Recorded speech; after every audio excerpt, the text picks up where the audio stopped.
Commençons avec notre prochain sujet, la purification. Le déploiement des pouvoirs appartient aux aspects de la conscience.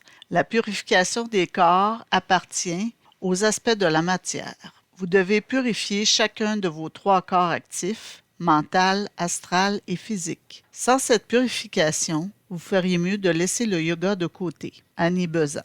Quand Annie Besant parle de yoga, elle parle de yoga dans un sens théosophique comme le chemin de l'occultisme. Bien sûr, le yoga en tant que pratique, comme nous le connaissons, est très bien. Mais le premier concept dont on parle ici est l'idée du déploiement de la conscience et de la purification des véhicules de la conscience. Comme je l'ai mentionné, certaines traditions mettent l'accent sur la partie conscience et ces traditions ont tendance à être plus non-dualistes. La raison pour laquelle ils mettent l'accent sur l'aspect conscience est que la conscience est celle qui ne fait qu'un avec le tout, car c'est plus difficile de réaliser l'unité de tout en passant par les véhicules de la conscience qui sont toujours individualisés. Comme nous l'avons dit, c'est la façon dont la conscience universelle essaie de s'exprimer de différentes manières.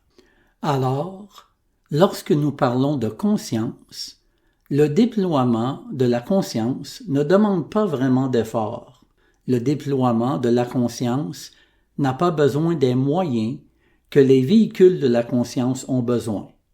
Par exemple, si vous voulez réaliser cet état de conscience qui est au-delà du mental, des émotions et du physique, vous devez arrêter toute activité sur ces plans et ce que nous appelons effort est normalement un effort mental.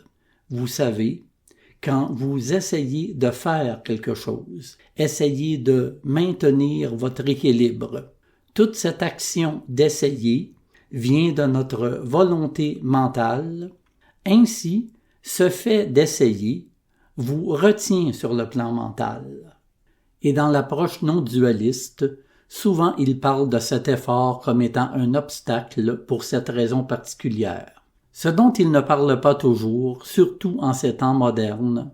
Par exemple, si vous lisez l'Advaita Vedanta, qui est une approche non dualiste, donc si vous lisez Shankaracharya, qui était le fondateur de cette école, ou un des fondateurs, vous voyez que Shankaracharya a toujours intégré l'idée de discipline et de certaines actions, même s'il disait que les actions ne vous apporteront jamais la libération, parce que l'action provient du soi. Cela purifie le mental et le mental a besoin d'être purifié. Et quand le mental est purifié, la libération se produit.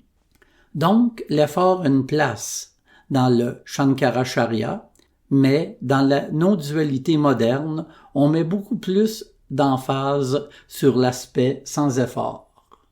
Donc cela est vrai. Il y a aussi un temps dans notre développement spirituel où nous avons à travailler avec les véhicules pour qu'ils soient alignés en harmonie avec la conscience. Et quand ce travail est de plus en plus accompli dans les véhicules de notre conscience, alors la possibilité du sans-effort devient une réalité.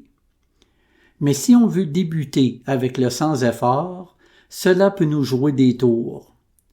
Car comme je l'ai dit, pendant longtemps, l'approche non dualiste, sans effort, a été cachée à l'humanité. Par exemple, dans le bouddhisme tibétain, dans la tradition Dzogchen, qui est une approche très non dualiste, le Dzogchen était seulement enseigné aux moines qui avaient fait une très longue période d'entraînement. En fait, il y avait tellement peu de moines qui atteignaient les critères pour recevoir cet enseignement qu'il y avait un danger de perdre cette tradition. Quand les Tibétains sont sortis du Tibet à cause de l'invasion chinoise, ils ont commencé à enseigner le Dzogchen à tout le monde. Si vous regardez le premier livre de Dzogchen qui a été publié ici, les moines disaient « Nous enseignons cela pour préserver la tradition, sinon ce sera perdu ». Maintenant, dans l'Ouest, plusieurs personnes essaient d'étudier le Dzogchen sans être dans le même contexte ou connaître les bases. Alors, avec ces idées de sans effort, que tout en soi imparfait, se libérer des émotions et des pensées, et ensuite les échanges entre partenaires, prendre de l'alcool, etc., et on arrive à une incompréhension totale de la philosophie de départ. Il y a donc au départ un besoin de faire la purification des véhicules de la conscience. Et ensuite, la conscience peut émerger et s'exprimer à travers tous les véhicules. Et c'est ce que nous allons voir aujourd'hui. La tension exercée sur le corps physique lorsque la conscience supérieure l'oblige à vibrer de façon réactive est très grande au stade actuel de l'évolution. Et à moins que les circonstances extérieures ne soient très favorables, cette tension est susceptible de provoquer des troubles nerveux, une hypersensibilité avec les maux qui en découlent. C'est pourquoi la plupart de ceux dont le travail le plus important est fait hors du corps restent à l'écart des lieux de vie occupés par les hommes, s'ils désirent faire passer dans la conscience physique les connaissances qu'ils utilisent sur les plans supérieurs, Annie Besant. Alors nous pouvons dire que nous vivons dans deux mondes différents. Nous en avons parlé un peu auparavant. L'un d'eux est lorsque nous sommes éveillés et que nous nous déplaçons sur le plan physique. Mais lorsque quelqu'un s'endort, ou si c'est un yogi et qu'il est en méditation, dans les deux cas, l'âme est libre. Je parle ici un peu vaguement pour ne pas entrer dans les détails techniques. L'âme est libre de vivre dans son propre plan. Donc, quoi que l'âme fasse lorsque le corps est endormi ou en méditation, on ne s'en souvient pas nécessairement dans notre cerveau physique. Disons que nous nous endormons et plus tard on se réveille. Durant cette période de la nuit, surtout pour une personne qui travaille dans le domaine spirituel, cette personne est éveillée sur les plans intérieurs, elle peut faire un travail sur ces plans, mais lorsqu'elle se réveille, elle ne se souvient pas de ces choses. Et il y a plusieurs raisons à cela. Une de ces raisons est que le cerveau physique n'est pas prêt à recevoir et ou retenir tout ce qui s'est fait sur ce plan, parce que la connexion n'est pas encore établie. Et il y a une raison pour cela. Vous savez, plusieurs personnes dans le nouvel âge pensent que c'est une chose merveilleuse de devenir clairvoyant, d'avoir une plus grande perception. Si vous observez la société moderne, la plupart des êtres humains sont submergés par la quantité d'informations que nous recevons.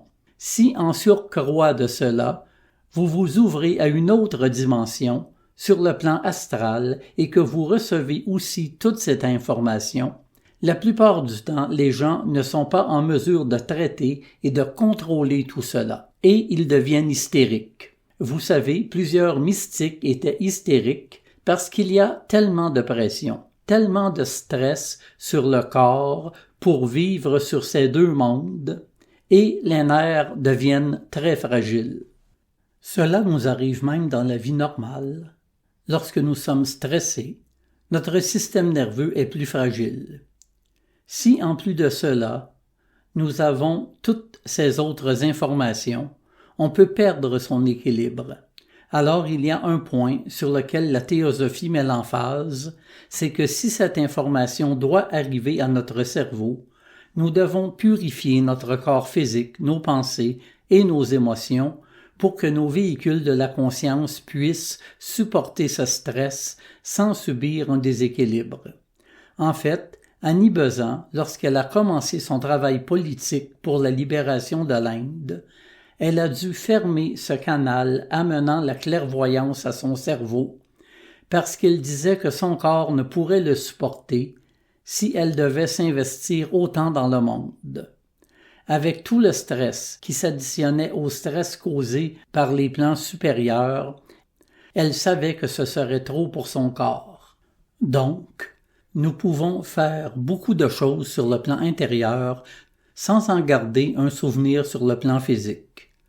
Et il est possible d'avoir une compréhension sur les plans élevés, inaccessibles sur le plan physique. Alors nous avons besoin de commencer à unir tous ces principes. Et c'est ce que nous allons voir aujourd'hui. Toute expansion de conscience n'a de valeur que si les véhicules personnels de pensée, de sentiment et d'action sont suffisamment raffinés pour recevoir et exprimer ces résultats.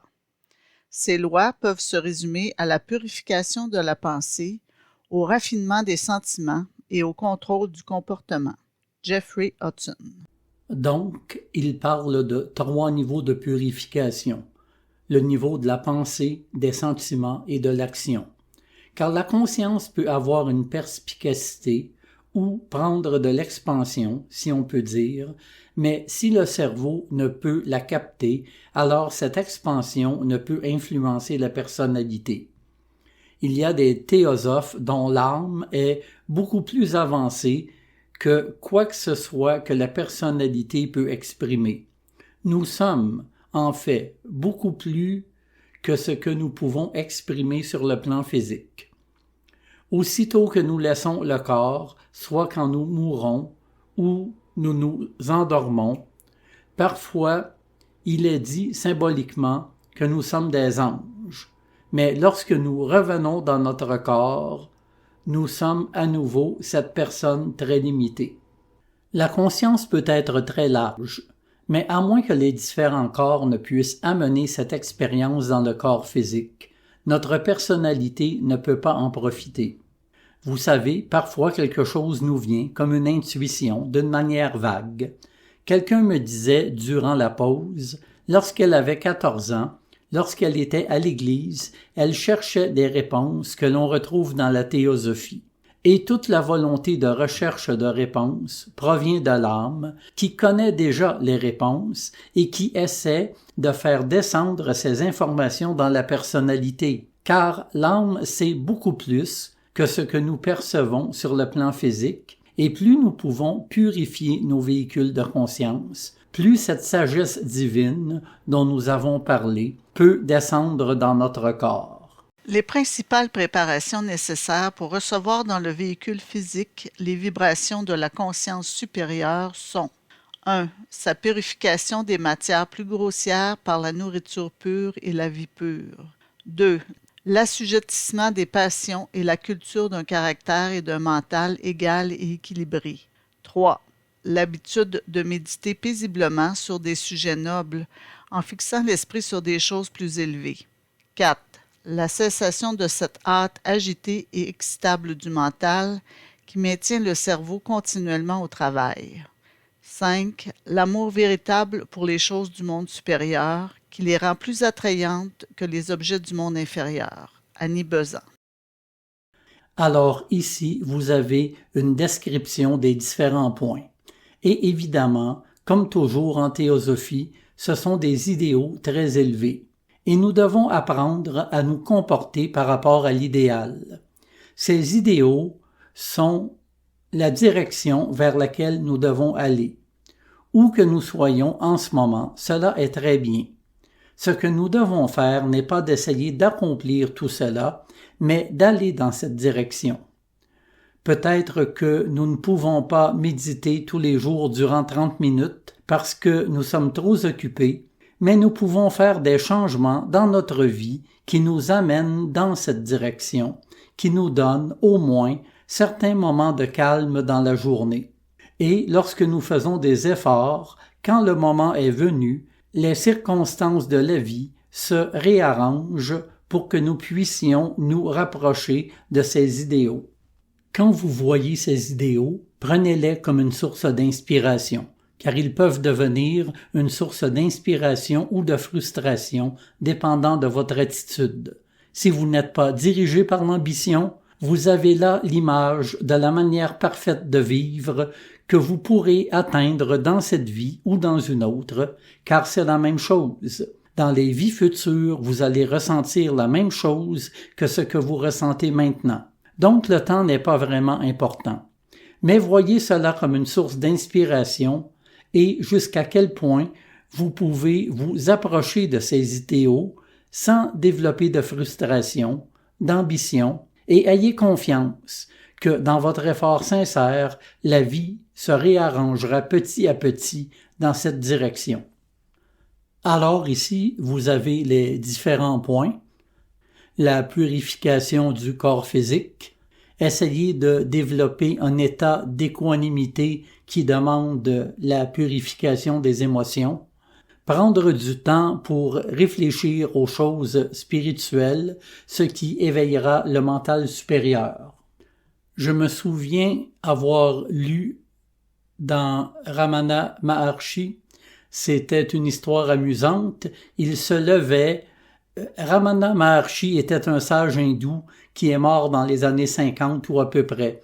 Les gens dans le ashram se levaient à 4 heures du matin pour couper les légumes, pour préparer le déjeuner et le repas du midi. Certains d'entre eux se levaient à 4 heures pour faire cela avec Ramana Maharshi et ensuite ils retournaient dormir. Ils n'étaient pas supposés de faire cela, mais alors ils coupaient les légumes rapidement pour retourner dormir.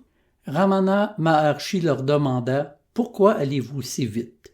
Et ils répondirent « Pour retourner méditer, nous ne voulons pas perdre de temps. » Ramana Maharshi leur répondit « Si vous allez lentement, tout ce que vous faites peut être une méditation. Ne vous dépêchez jamais, car quand vous vous dépêchez, votre mental est agité. Alors, apprenez à faire les choses lentement et toutes vos actions sont de la méditation car vous y portez votre pleine attention. Mais malheureusement, notre société nous pousse constamment à nous dépêcher, à faire plus, et plus nous avons de désirs, plus nous avons de choses à faire, nous avons toujours plus de choses à nous occuper. Dans les USA, il y a un mouvement appelé la simplicité volontaire, qui est un mouvement où on essaie de retourner à une façon plus simple de vivre. Cette façon plus simple est la façon dont les gens vivent déjà en Argentine parce qu'ils n'ont pas assez d'argent pour faire autrement. Mais voyez-vous, cette culture où nous avons plus d'argent et plus de biens matériels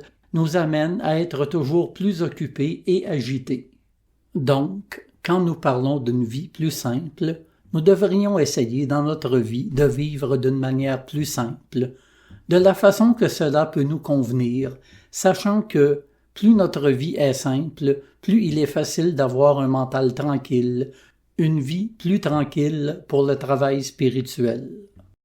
Parfois, je pense que la vie nous fragmente. Nous avons notre journée de travail et nous arrivons du travail et nous devons faire certaines activités physiques, comme aller au gym ou courir ou marcher ou faire de la bicyclette. Et le dimanche, notre spiritualité ou religion à l'église, et il semble que si nous voyons ainsi la vie, alors essayer de vivre une vie théosophique est tellement plus difficile, parce que je peux simplifier ma vie autant qu'il me semble possible, mais il me semble que dans cette vie, puisque j'ai des enfants, et peu importe jusqu'à quel point je suis une personne voulant vivre une vie simple, les choses deviennent compliquées. Donc, je devais vraiment trouver ce dont j'avais besoin. Et en lisant ceci, je me suis dit, voilà, j'ai terminé la première moitié de la première étape et hurrah pour moi. Car cela devient très frustrant parce que lorsque vous essayez de faire cela et que vous êtes très honnête, que vous comprenez l'idée et le concept, mais que la vie ne coopère pas avec vous à ce moment, pour moi, c'était vraiment un temps pour prendre du recul et réaliser que peut-être que cela était en fait mon terrain d'entraînement. Et à travers le chaos d'être un parent et être où je suis dans la vie en ce moment, c'est ici que je dois faire mon travail jour après jour. Je pense que c'est exactement ça, et notre vie de tous les jours, quelle qu'elle soit, c'est là notre apprentissage. Alors, ce que ces idées veulent dire, c'est que vous aurez, par exemple, si vous êtes un parent, un certain chaos, certaines frustrations, des cris ou quoi que ce soit. Essayez de voir jusqu'à quel point vous pouvez aller dans la direction de la vie spirituelle. Mais nous n'avons pas à vouloir atteindre la perfection pour le moment. Nous avons à faire un pas dans la direction, autant que la vie nous le permet, et c'est seulement cela que nous devons faire. Nous n'avons pas besoin d'être parfaits. Si nous étions parfaits, nous n'aurions pas besoin d'étudier et de discuter comme nous le faisons en ce moment. Et si vous observez les fondateurs, HPB et Olcott HPB a fait tout ce travail plus spirituel et on dit qu'éventuellement, elle a été initiée et a eu un contact avec les maîtres. Et quand vous regardez Olcott, il n'a jamais été initié. Et tout le monde se demandait pourquoi pas lui.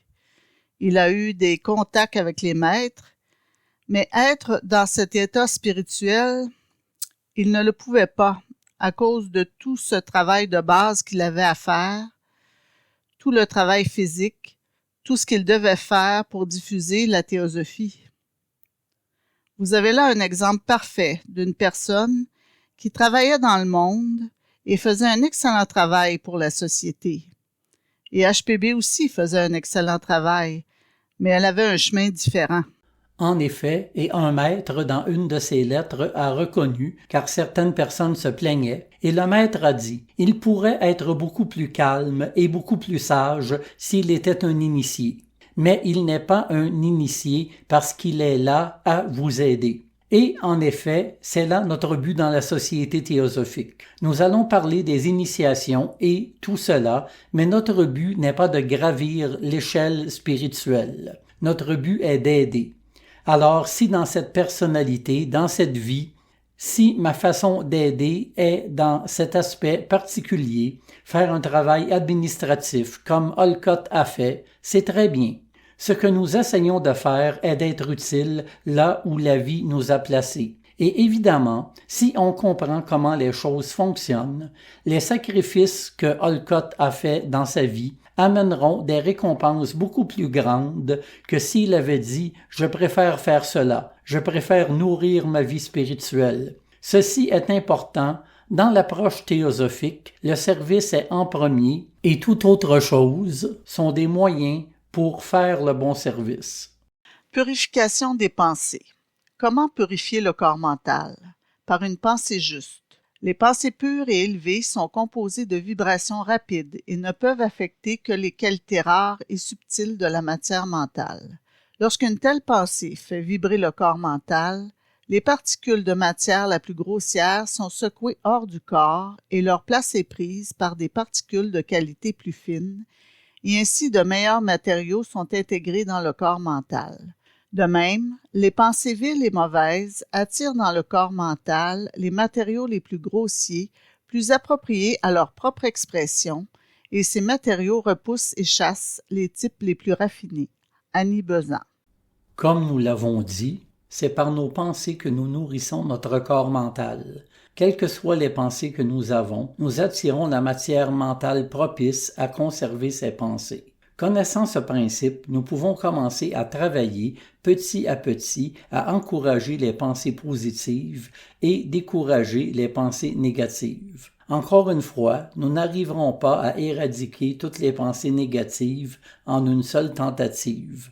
Ce que nous devons faire, c'est d'apprendre des manières d'aller dans cette direction. La méditation, si nous pouvons passer du temps dans la journée à la contemplation de vérités spirituelles, c'est là une manière de s'engager à la pensée plus élevée et nous attirons la matière mentale de ce type. Aussi, lorsque nous étudions. Dans la journée, si vous n'avez rien à faire, voyez si vous pouvez penser à quelque chose de spirituel, si vous en avez l'opportunité. Et lorsque vous avez des pensées négatives, essayez de trouver des stratégies pour ne pas les nourrir. Souvent, vous allez échouer, mais vous allez voir qu'il y a des stratégies. Il est dit que lorsque vous avez des pensées négatives, la meilleure chose à faire est de penser à son contraire. Par exemple, si vous avez une pensée de colère, essayez de penser à l'amour, à la tolérance ou à d'autres vertus semblables. C'est souvent très difficile, car quand vous êtes en colère, pour changer cette humeur en humeur opposée, cela demande beaucoup de maturité et la capacité de ne pas s'identifier à ses pensées. Peut-être que ça ne sera pas possible. Alors, quelle est la prochaine meilleure option? Peut-être que si vous êtes dans cette humeur négative et que vous ne pouvez pas penser à quelque chose de positif, essayez de porter votre attention sur quelque chose qui est neutre et qui est dans vos centres d'intérêt. Par exemple, si vous aimez travailler dans le jardin, pensez à la beauté de votre jardin. Vous faites cela consciemment. Vous n'essayez pas de vous échapper ou de nier la pensée négative, mais votre mental peut penser à seulement une chose à la fois.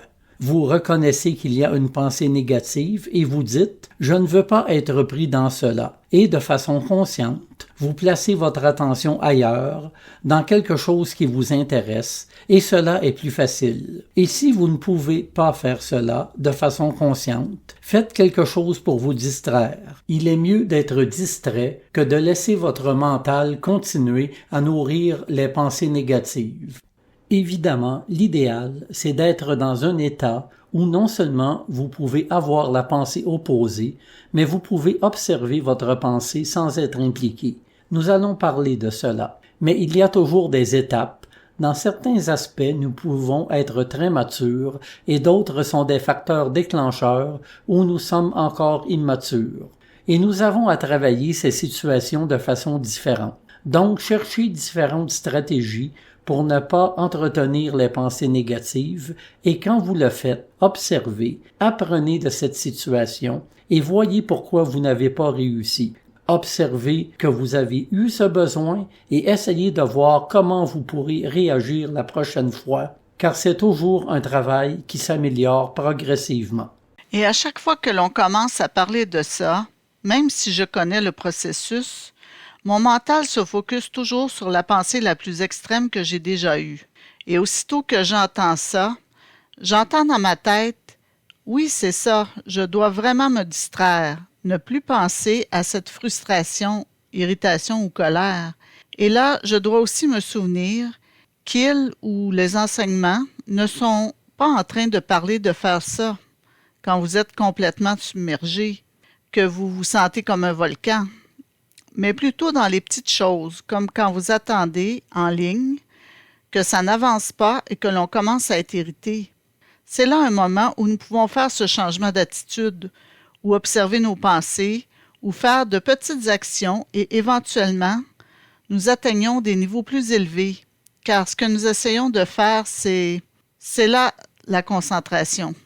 Et la méditation est quand nous parvenons à le faire et la partie contemplative est lorsque cela se fait automatiquement. À chaque fois qu'il y a une irritation ou colère, nous puisons dans cet état mental, ce substrat qui est l'endroit où notre mental se trouve automatiquement. Oui, et nous allons voir cette question de prendre les choses à leur niveau le plus simple et progresser vers le plus complexe. Et aussi, nous devons toujours essayer de prendre action au début du processus. Je pense que nous avons une citation à ce sujet.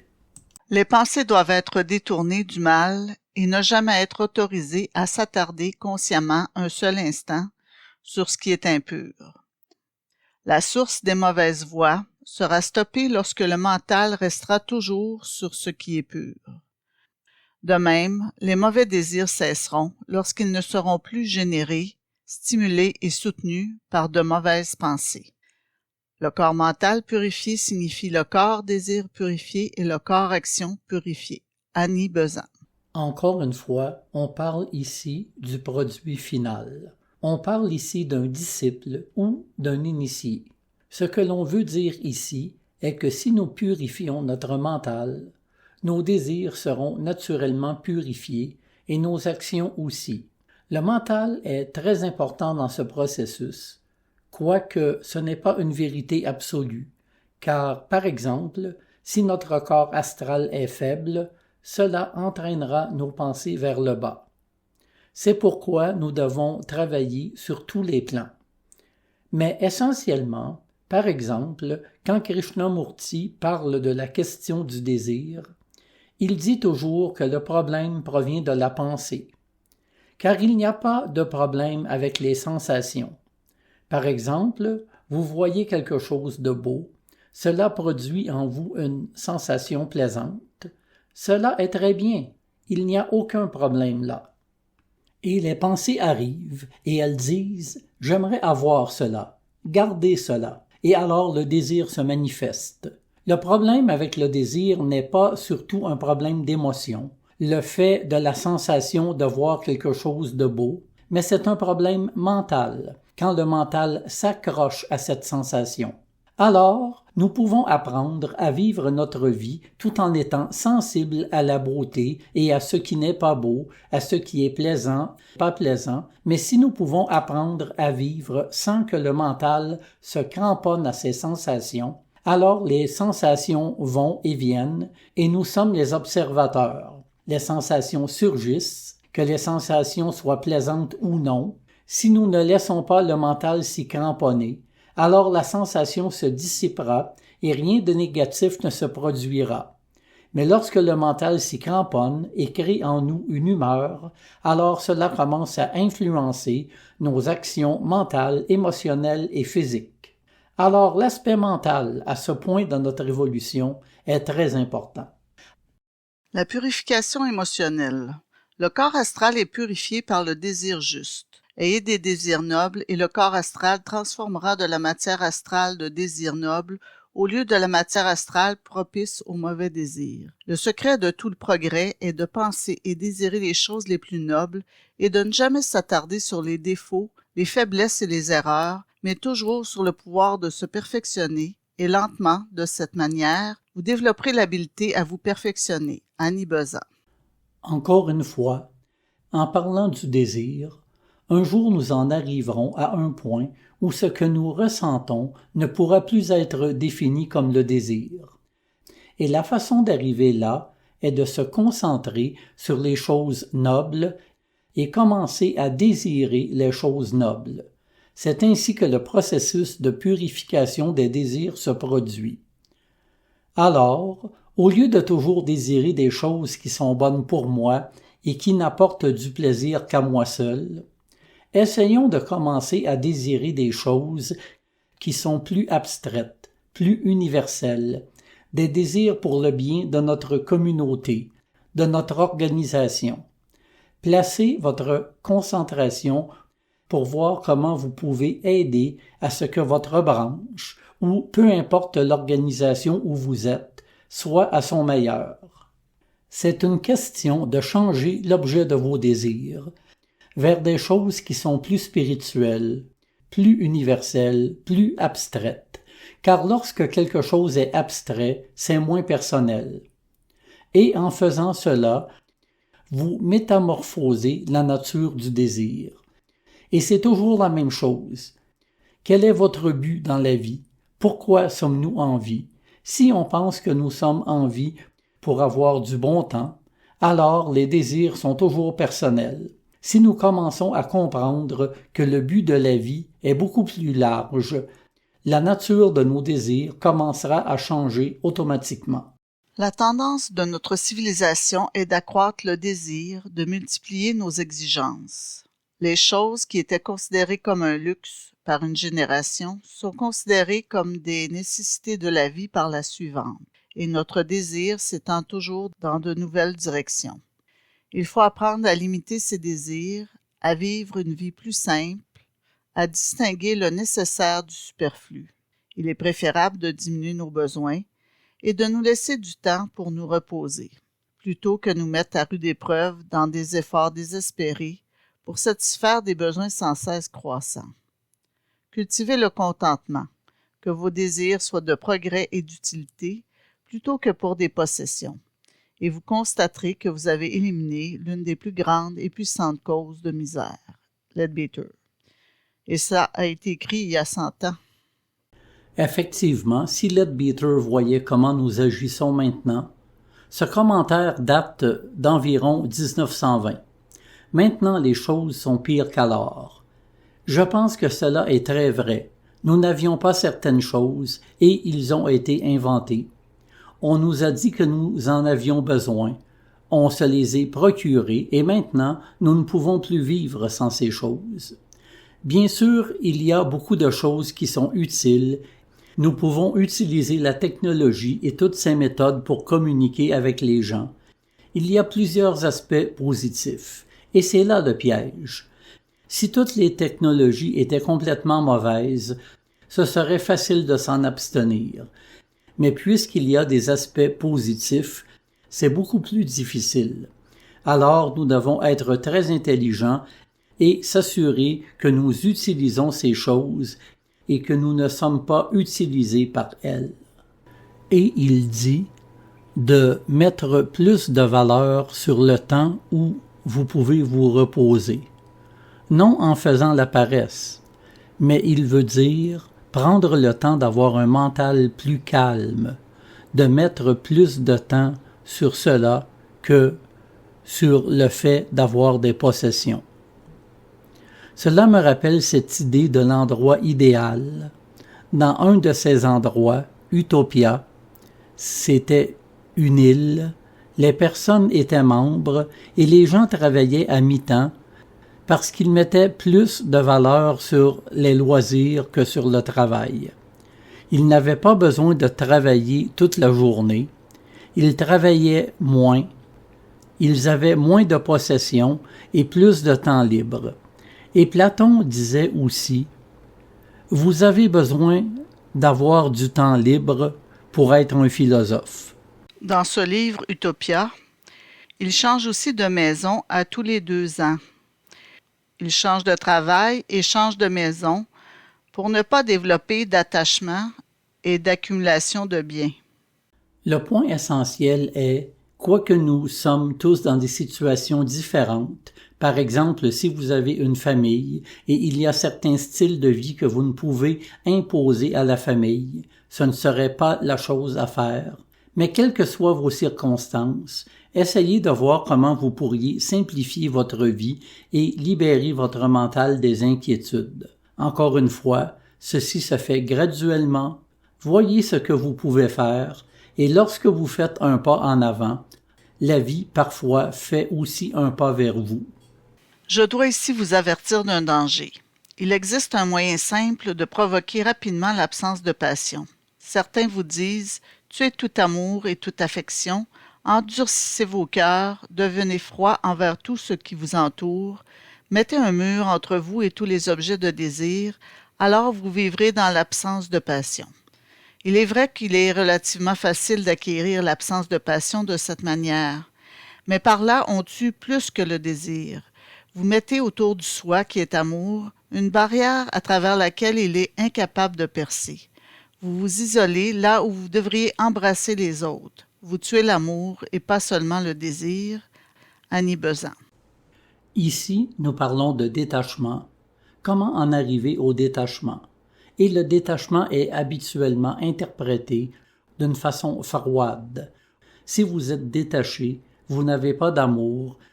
Et en fait, c'est le contraire, car la personne qui est détachée peut aimer d'une manière universelle, sans imposer de conditions. Car cette personne n'attend pas quelque chose des autres, comme Jésus pouvait aimer inconditionnellement, parce qu'il n'attendait pas un retour, quelque chose que l'autre aurait à lui donner en retour.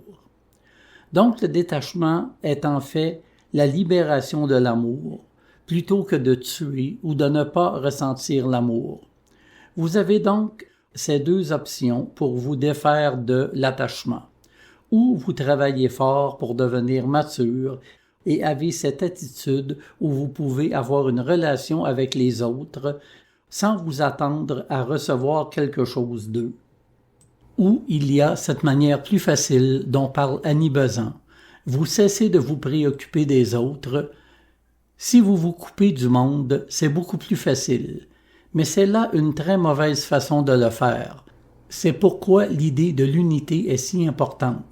Car vous pouvez être détaché et avoir l'air spirituel, mais si vous n'aimez personne, si vous n'aimez rien, si vous n'avez aucun engagement, et si rien ne vous importe, ceci est loin d'une attitude spirituelle, même si ça peut y ressembler. Une attitude spirituelle est une attitude contraire à cela. C'est une attitude qui a à voir avec l'unité, mais une unité qui a la maturité et qui n'est pas déviée de son centre par les circonstances. C'est la même chose que de se réfugier dans une caverne pour faire sa pratique spirituelle. Lorsque le désir est purement abstrait, lorsqu'il a perdu toute trace ou teinte du soi, alors il est devenu pur. Le premier pas vers cette pureté est de tuer le désir des choses matérielles, puisque seule la personnalité séparée peut en jouir. La seconde est de cesser de désirer pour soi-même les abstractions telles que le pouvoir, la connaissance, l'amour, le bonheur ou la renommée. La vie elle-même enseigne ces leçons, car tous ces objets de désir sont des fruits de la mer morte au moment de leur réalisation. C'est ce que nous apprenons de l'expérience. La perception intuitive s'empare de la vérité selon laquelle la satisfaction n'est accessible que dans l'infini. La volonté fait de cette conviction un fait réel de la conscience jusqu'à ce qu'enfin tout désir soit centré sur l'éternel. H.P. Blavatsky. Alors voilà, en quelques mots, le processus complet de la purification. La première chose est que seule notre personnalité peut jouir des choses matérielles. Ce sont là les objets de désir les plus grossiers ou bruts, et cela était aussi connu des Grecs, les philosophes grecs. Même les épicuriens, nous pensons que les épicuriens étaient hédonistiques avec une philosophie basée sur le plaisir et les désirs, mais en fait, c'était vraiment différent, et il est dit « Le plaisir que vous obtenez à partir des sens est quelque chose de très bas. » Et on ajoute « Les animaux ont aussi du plaisir à partir des sens, et il n'y a rien de spécial à avoir ce genre de plaisir. » Le plaisir intellectuel est un plaisir beaucoup plus humain. Ce n'est pas un plaisir animal. Mais ici, encore une fois, lorsque nous parlons de toutes ces choses, le problème n'est pas la sensation, car certaines religions font une mauvaise interprétation et pensent que le problème est la sensation de plaisir. Encore une fois, essayez de se couper de la sensation de plaisir. Exemple, vous êtes un moine bouddhiste, donc vous ne pouvez regarder les femmes. Encore une fois, on entre dans ce processus d'isolement de soi, se couper de, essayer de se cacher, s'abstenir du plaisir, au lieu de comprendre où est la vraie place du plaisir et quel est le problème dans notre relation avec le plaisir. Donc, il n'y a pas de problème avec le plaisir. Le problème est lorsque le mental essaie de répéter ce plaisir. Par exemple, il y a une sensation plaisante, on apporte de la bonne nourriture, vous la mangez et cela vous apporte une sensation agréable et il n'y a rien de mal à cela. Maintenant, si vous vous accrochez à cette sensation plaisante et que vous attendez impatiemment la même sensation, alors si la nourriture n'est pas aussi bonne la fois suivante, vous souffrez et vous vous mettez en colère. Vous voulez parler avec le chef et savoir ce qui n'a pas été bien fait. Voyez-vous, le problème n'est pas le plaisir, mais ce que le mental fait avec le plaisir. Si nous ne permettons pas au mental d'interférer dans le processus, la nourriture est bonne, cela vous procure un plaisir, elle est moins bonne, vous vous en rendez compte, mais ce n'est pas un problème. La sensation ne dirige pas votre mode d'action. Vous dites seulement « ce n'était pas aussi bon » et ça finit là. C'est la même chose avec tout dans la vie. Vous avez besoin de quelque chose, vous l'achetez, vous l'utilisez, mais il y a une différence entre cela et devenir dépendant de l'objet parce que l'on croit que l'objet nous rendra heureux. Dans un premier temps, il faut transcender cet aspect qui fait que nous croyons que cet objet nous rendra heureux. Et plusieurs personnes spirituelles ont atteint cette étape et réalisent que cela ne les rendra pas heureux. Mais alors ils pensent que ce qui les rendra heureux est d'accumuler les vertus, les pouvoirs de la méditation, les connaissances. C'est là le deuxième niveau de désir. Cela est mieux que les désirs matériels, mais toutefois ce n'est pas correct. Car nous nous cramponnons encore à ces choses en s'attendant que cela nous rendra heureux. Comme le disait Krishnamurti, « Ne faites pas les choses pour être heureux. Soyez heureux, et alors faites les choses. » Parce qu'il est là le piège.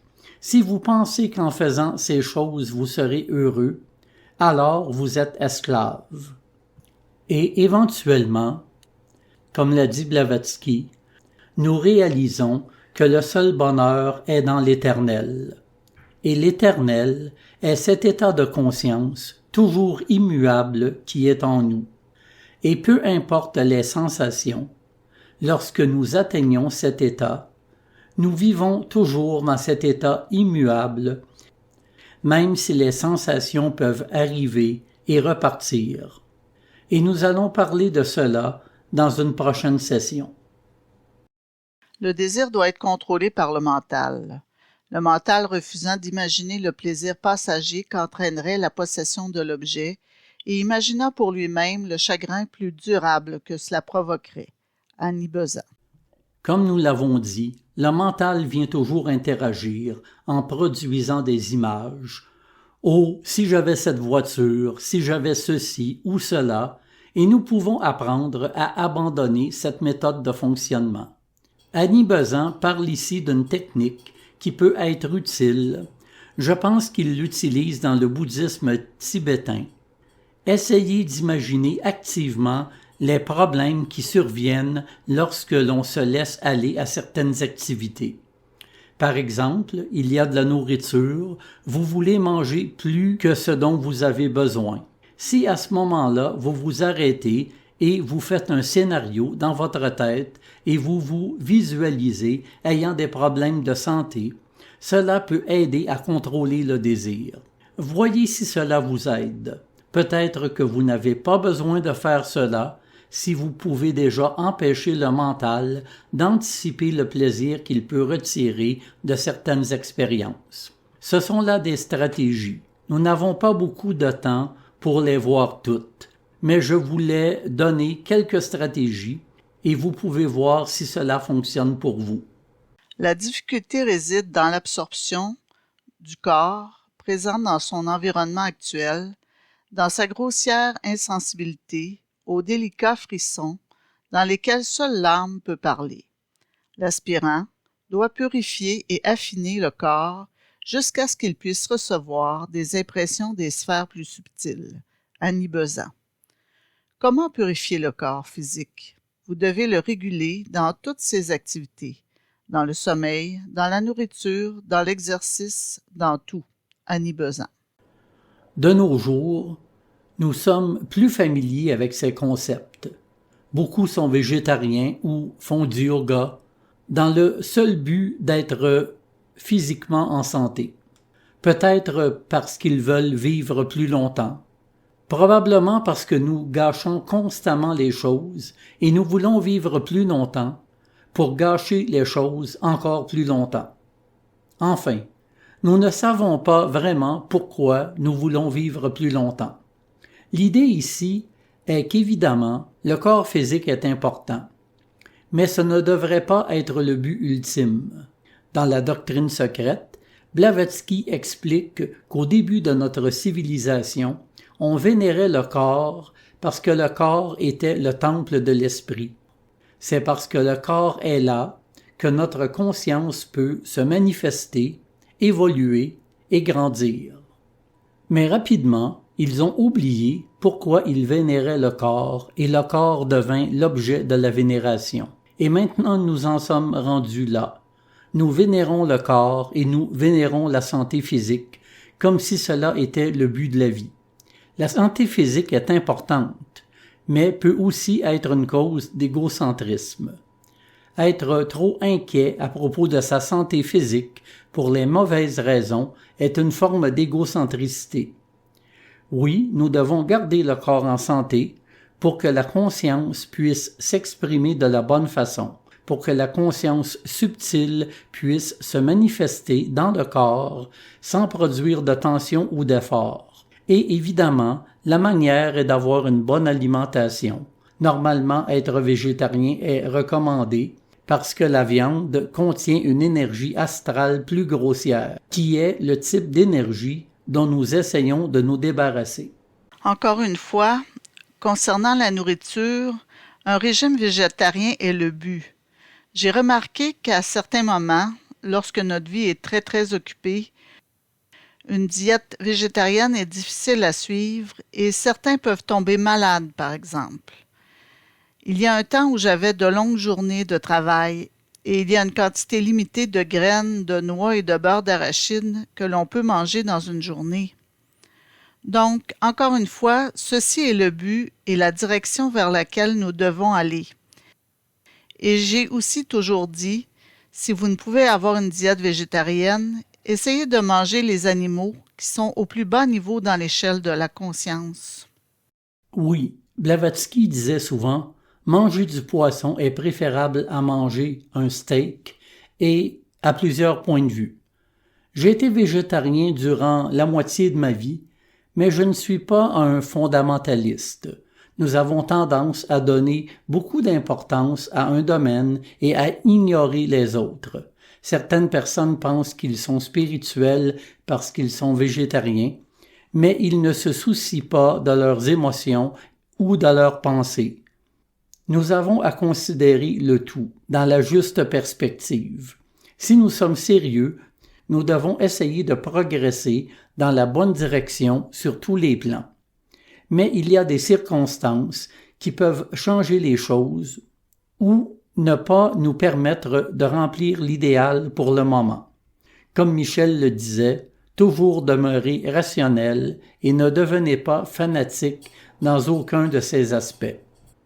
Évidemment, notre idéal est d'en arriver à un régime alimentaire.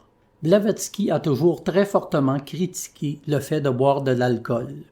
Elle disait que l'alcool affecte la glande pinéale et la glande pituitaire, et ce sont les deux glandes les plus importantes pour permettre à la conscience de descendre dans le corps. Alors, si vous buvez de l'alcool, essayez de réduire votre consommation. Aussi, comme vous le savez, Blavatsky fumait. Souvent, les gens qui ont les nerfs trop fragiles ressentent le besoin de fumer, car fumer va les calmer. Évidemment, il est possible que vous ne puissiez vous en empêcher, mais c'est là aussi quelque chose que nous devrions viser à ne pas faire. Nous savons aujourd'hui que c'est dommageable pour la santé, mais aussi, d'un point de vue ésotérique, cela va empêcher la fragilité des nerfs. Évidemment, ce n'est pas que vous ne pouvez pas être spirituel sans fumer. Je ne fais aucune de ces choses et je pense que c'est là l'idéal. Mais le point que je veux amener ici est de ne pas être fanatique et de porter un jugement sur les gens parce qu'ils font ceci ou cela. Alors considérons ceci comme un tout en sachant que la purification est une chose plus complexe que quelques purifications physiques. L'homme qui veut devenir yogi ne doit toucher aucun aliment en voie de se dégrader. Ces choses appartiennent aux aliments tamasiques. Les aliments carnés relèvent de la qualité de l'activité. Toutes les formes du genre animal sont construites pour exprimer les désirs et les activités des animaux. Le yogi ne peut pas se permettre de les utiliser dans un corps destiné au processus supérieur de pensée. Tous les aliments qui tendent à la croissance, ce sont les aliments les plus vitalisés. Les céréales, les fruits, toutes ces choses qui ont la croissance comme prochaine étape du cycle de vie, ce sont les aliments rythmiques, pleins de vie et qui nourrissent un corps sensible et fort à la fois. Annie Besant. Encore une fois ici, l'idée du yogi. Nous pouvons devenir des yogis. Ne pensez pas qu'il faut vivre dans une caverne. Lorsque vous vous approchez de plus en plus de cela, alors votre conscience commence à travailler sur des dimensions plus spirituelles. C'est ce que nous voulons dire par yogi. Et comme le dit Annie Besant ici, concernant la nourriture, en Inde, il y a ces concepts comme les gunas et la nourriture tamasique, voulant dire nourriture qui produit en vous un état de paresse, de manque d'énergie, ou les aliments rajasiques, qui est la nourriture qui vous rend agité et qui stimule les passions, et la nourriture sattvique, qui est plus spirituelle ou aide à la spiritualité. Elle dit que la nourriture qui est dans le processus de croissance est généralement sattvique. Donc, vous pouvez regarder votre diète et petit à petit inclure plus de ce genre de nourriture. Mais ne pensez pas que parce que vous mangez de la nourriture sattvique, vous deviendrez spirituel. Pour être spirituel, il faut beaucoup plus que cela. Donc, premièrement, nous sommes spirituels et ensuite, nous essayons de prendre la meilleure nourriture pour que cette spiritualité se manifeste dans le corps. Il ne faut pas confondre la cause et l'effet. Et le guna aussi, le tamasique, le rajasique et le sattvique ont un côté positif et négatif. Pablo a mentionné le tamasique qui a une tendance à la lourdeur et à la paresse, mais on peut aussi avoir besoin de cet aspect, pas nécessairement dans la nourriture, mais dans nos activités dans la vie. Une nature tamasique est capable de demeurer tranquille et en place, tandis que la nature rajasique peut être constamment en mouvement et passer d'une chose à l'autre. Et si on regarde l'autre côté de la médaille, le rajasique peut être celui qui peut aller de l'avant, tandis que le tamasique est freiné ou reste derrière. Donc, ce n'est pas juste positif ou négatif, ils ont tous les deux côtés. La glande pinéale elle-même illuminée correspond à la pensée divine. Le corps pituitaire est l'organe en soi du plan psychique.